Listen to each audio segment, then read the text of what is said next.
আজকে একটা কাজের জন্য বেরিয়েছিলাম, বাচ্চাদেরকে স্কুল থেকে নিয়ে নিয়েছি, অনেকটা দেরি হয়ে গেছিলো।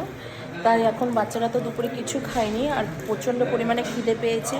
এখন বাজে 4:30, অনেকটা দেরি হয়ে গেছে, বাচ্চাদের খিদে পেয়ে গেছে, তার জন্য বাচ্চাদেরকে খাবার খাওয়াতে নিয়ে এসেছি।